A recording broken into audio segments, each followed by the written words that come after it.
waxaan gurigiisa kusoo booqanay maanta Suldaan Maxamed Suldaan Yuusuf Cabdi oo ku sugan wadanka Austria gaar ahaan magaalada Salzburg. Suldaanku maanta wuxuu nagu soo dhaweeyay gurigiisa waxaan rabnaa inaanu waraysi kooban la yeelano oo ka hadlaya Soomaalida ku nool wadanka Austria gaar ahaan magaalada Salzburg iyo saldanada uu xambaarsan yahay la fahanteeda. Suldaan ku soo dhawow. Bismillahir Rahmanir Rahim. Alhamdulillah Rabbil Alamin. ugu horeyn waxaan rabaa aad iyo aad inaan u salaamo saxaafadda dalka Austria gaar ahaan magaalada Salzburg oo booqasho igu timi maantay xaafadayda ama magaalada Salzburg fariisinka magaalada iyo fadhiga meeshan aan ka deganahay dalka Austria gaar ahaan magaalada Salzburg anigoo Suldaan Maxamed Suldaan Yuusuf Cabdi aad baan uga mahadcelinayaa marka hore saxaafadda soo booqashada fiican ay soo booqdeen arrimaha runtii aan rabo inaan ka hadlano waa dhowr arrimood insha Allah ta'ala hadii Ilaahay qadaro midda ugu horeysa dalkan in badan baan ku noolayn magaalada Salzburg ee dalka Austria Soomaali badan ayaa ku nool waagi aan nimina dad yar oo Soomaali ayaa ku noolayd runtii waxaan ku qiyaasi karaa 5 qoys oo Soomaali inay ku noolayd maantana runtii 50 qoys oo Soomaali ayaan ku qiyaasi karaa inta ku nool dadka kala tiradooda markaan qiyaasana run ahaantii 500 ama 600 oo qof ayay gaarayaan waana runtii magaalo aad iyo aad u degan u jawi degan Soomaali fiican oo isku xiran oo community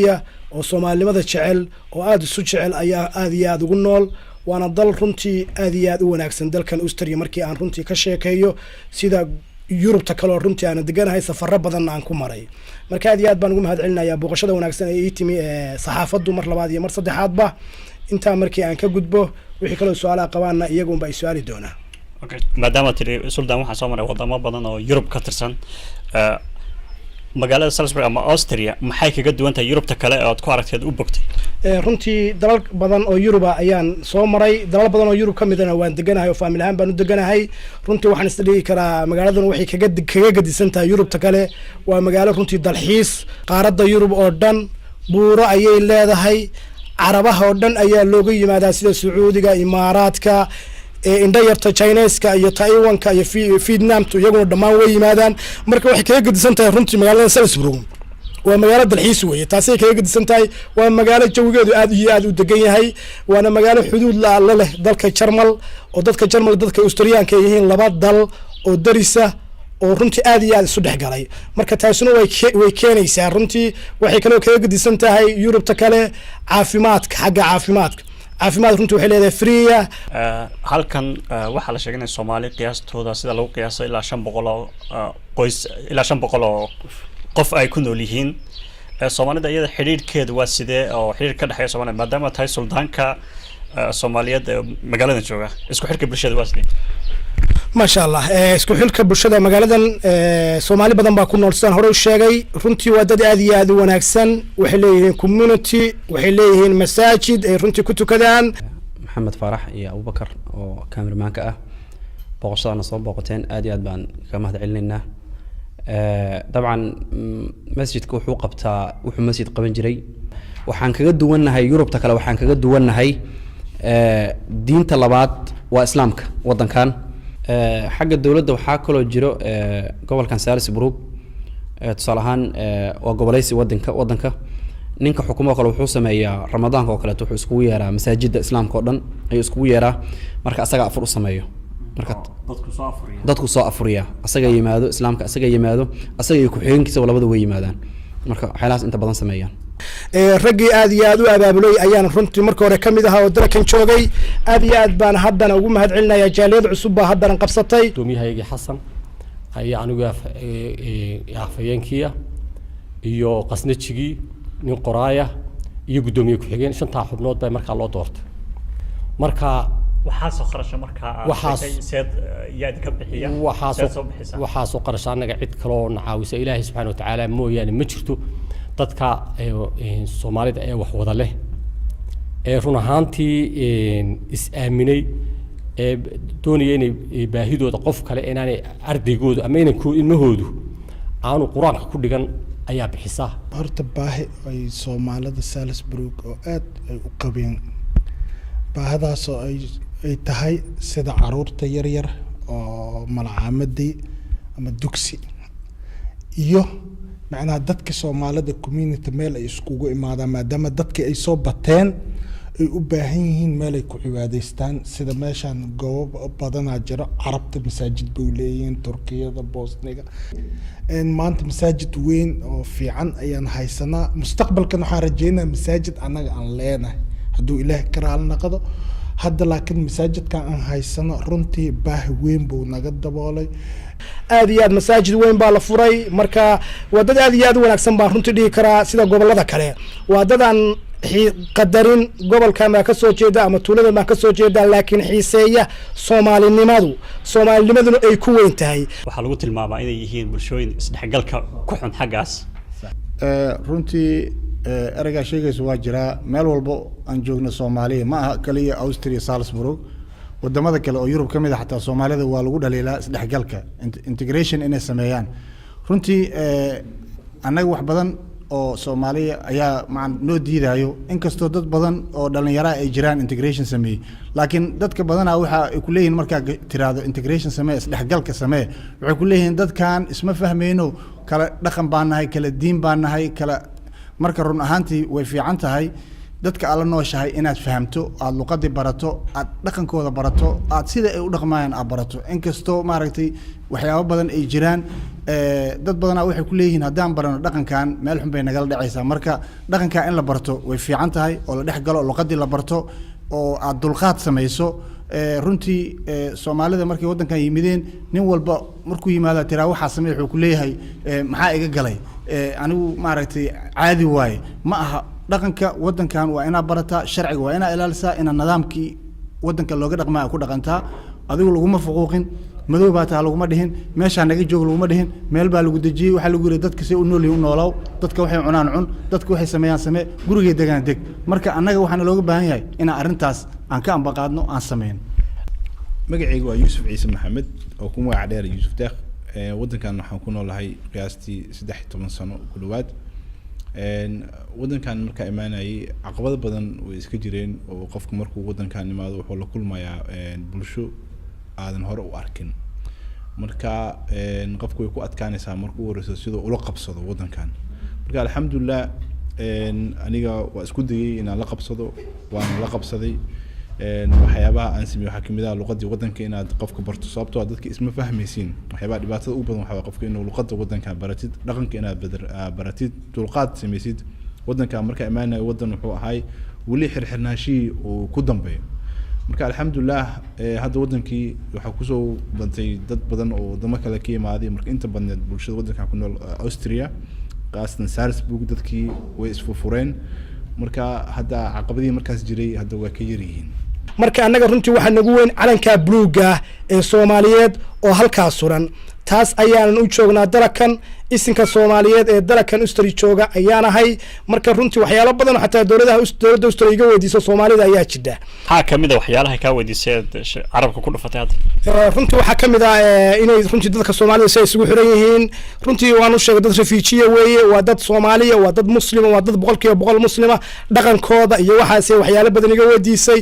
community-ga furan iyo xaaladooda wax iga weydiisay intaba waan u sheegay in community-ga meel Soomaalida isugu timaado wax lagu qabsado marka wax badan oo runtii badan bay iga weydiiyeen aad iyo aad waana runtii waxaan dhihi karaa waa dalka ugu wanaagsan ee qaxootiga Soomaaliyeed soo dhaweeyo Yurub ayaan dhihi karaa aadna u qadariyo qofka diintiisa iyo culture-kiisa iyo dhaqankiisa midna aan lagu faragashan Sultan Maxamed Sultan Yusuf waa maxay doorka aad ku leedahay Soomaalida Salzburg dhaqanku waa guddoon ducaya guddoon ayuu leeyahay waana meeshii runtii ugu dambeysay marka anagu doorka aan ku leenahay doorkii Soomaaliya aan ku lahayn ayaan ku leenahay halkan dadka jooga waxaanu ka dhex qabanaa maslaxadooda waxaanu ka dhex qabanaa hadii cid isqabato kale inaan dhex gallo oo Soomaalino u dhex gallo walaalnimo u dhex gallo runtii iyaguna way qaataan go'aamadayada anaguna waan gudoominaayo waan ducaynaa wixii aanu dhex gallo ama wixii aanu dhex qabanno oo arintooda ku aadan khilaafaadka marka doorkaas ayuu isinku leeyahay isinkuna sidiisaba wuxuu leeyahay guddoon iyo duco buu leeyahay wixii la isku raacana waan gudoominaa wixii la isku raacana waan u ducaynaa intaas ayaa doorkayagu yahay marka wax badan oo intaasna waan ka qabanaa marka sidaas ayaan ku sheegayadana Sultan haddaan arinta suldaannimada wax ka weydiiyo sidii Soomaalida u burburtayba waxyaabaha la burburay waxaa kamid ah dhaqankii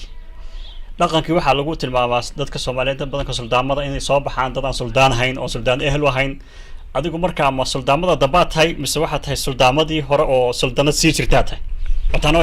ما شاء الله وسؤال معقولة وأنا سؤال مهمة أنا أقول إحنا هاي السلطنة فعوين وتدوب السلطنة كواب ترسطة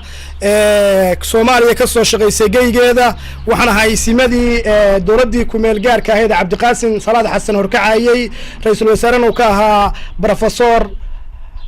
علي خليف قال كسر دسي ذلك مجال عرتي ذلك جبوتي وعن كم هاي سمدي بيجاتي فدية أو كسر دسي دولدي كمال جار كهذا سوماليا وهركعي عبد الله يوسف أحمد الله ونحريستو رئيس الوزراء وكها علي محمد جدي وعن كم هاي سمدي دولدي جبوتي مركي لهشيء أو شنبقول يكونتم برلمان كلا قديجي أو الله يسكدري معارضكي محيدكي أو كسر دورت الشيخ شريف شيخ أحمد رئيس الوزراء وكها عمر عبد الرشيد علي شرماركة وعن كم هاي سمدي بوتلان أو آديات هلكا وقدح مغلي وعن كم هاي سمدي مامل قبل بوتلان كسر السيسيتي عبد الله يوسف مدحوينه كاها عدم موسى مدحوينه كاها عبد الرحمن محمد فرولي مدحوينه كاها إن كستو أن جوجي عبد الولي محمد علي قاس قربها لكن على دي سواء كور هاي مركب وحنا إيسي سو جرينا أو رنتي آديات وفعوين أو رنتي تاريخ كله جاي جب سوماليات جاي جب بوتلان وحن كلو رنتي أن تاريخ كله هاي سمدي خاص كها السعودي وعسمية يعني كمدها أو بقر كلا كل مي الله ونحرست الله بدي كوني تدردي مقالة جدا يعني كدقنا بقر كالسعودي جا وحن كمدها سمدي وعسمية بقر كقذافي الله ونحرسته مقالة تريبل يدلك الليبيا سيدا جاركا وعسمي مركب رنتي تاريخ ده سلطنة المسوكو بكرو يمشي شيء مدي حدنا دلك أن أيام وحن كوا ريفيجي أما قحوتي سيدا أو تقانين وحنا هاي السلطنة كلية يوروب هذا فرديدا الصوماليات الدوان قشان مشاهر كقاعدة دولة الصومالية حرير بالله هاي دولة الصومالية دقن كان حرير بالله هاي مركز توجهه وحن كم هاي سمة سيدا خاص كابي دول لوجو سودويي أو آدي شرب بدن كوقبتي وملاقية وكوقبتي بيدبو أيام كم ها waxaan ka mid ahay simadii su'aasha la weydiiyay Suldaan hadii Puntland ay ku nooshahay dad aad u badan oo reer koonfur galbeeda maxaad afka mayga ugu hadli weydi markaasaan ku ri markaan imi baan ogaad afka mayga inuu waxba yahayba because of markii la hadli waayay oo qof walba yiri xagee ka kooyday maxaad ahayd ayaan qadarin inuu afka mayga wax yahay marka runtii waxaan soo koobi karo maaha saldanada waa saldana aad u fac waa saldana boqortooya waa saldana hadda magaaladan Salisbury ay u tahay fariisin oo jooga waxa inta ay dheer waxaan ahaa afayeenka beelaha daarood oo hadda waan ku shaqeeyaa laakiin hadda waxaan ku hadlayaa tii Soomaalinimada ayaan ku hadlayaa because Soomaalinimada ayaa ka weyn jilib iyo qof iyo qoys wax ma noqdo annagu calankaas kaliya ayaan daawanaa Soomaalinimo calankaasaan ilaalinaa calankaasaan hoos fadhinaa calankaasaan joognaa calankaasna hadda markaan qaxootinahay waxa kale naga mas'uul calanka Australia oo wuxuu qadarinayaa calankaas Soomaalinimo ayuu qadarinayaa sidaas markaa u joognaa marka sultaan waxaad leedahay waa saldanadii soo tahriibtay oo dadbeed wadataa Yurub soo gashay aad iyo aad baad u mahadsan tahay waa saldanadii oo fariisinkeeda Yurub ka dhigtay dalkina waanu joognaa Yurub oo dhanna waanu joognaa marka saldanadu meel kasta way fariisataa halkana way timi xaggaasna way joogtaa dalkina waanu tagi doonaa dhawaan insha Allah ta'ala hadii Ilaahay qadaro Soomaaliya dhanna goboladeeda dhan waan tagi doonaa hadii Ilaahay qadaro madaxweynaha iyo ra'iisul wasaaraha arrinta waan ka wada hadalay marka ay gudoomiyaha baarlamaanka iyo maamul goboleedyada madaxdooda insha Allah dhawaan ayaan ku wajahanahay dalka hadii Ilaahay qadaro markaasna arki doontaan media iyo saxaafaduna marka ay tabin doontaan insha Allah ta'ala bal war akhbaar yar oo naga sii magaaladan iyo qaabkeeda iyo ما شاء الله مقالة هذا كرت تاجناهي ومقالة سلسبروغ مقالة الحيسكا هذا اللي هنا كواركتان وبيبقى نحمره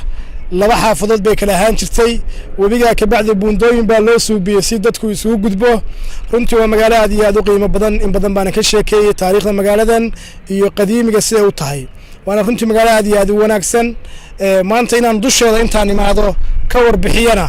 إلهي بقى ما هذا إسكال وحنا نقوم هاد علينا هي صحافة وناكسن درك نوستري قارهان مقالة سلسبروغ ومصوب بوغضي وهلا كان كينا يقنا ونقوم هاد علينا هي وحنا ربعين عن الجانس كي كجفا إذا يستم باقى ندرايو شعب كالصوماليين مركز تاي كل دقيقين دونيدا إنه يقر مدان أبارها dadka walaalahooda oo dhibaatadu haysatana ee abaaraha wixii alla wixii kaalmaha ay ku dari karaan hal $1 ha noqoto hal euro ha noqoto qofkii dhar haysta dhar ha bixiyo qofkii 10 shaati haysta 5 shaati ha bixiyo qofkii bariis haysta bariiska wuxuu ka awoodo ha bixiyo qof walba awoodiisa inuu ka qayb qaato gurmadka abaaraha ayaan ugu baaqayaa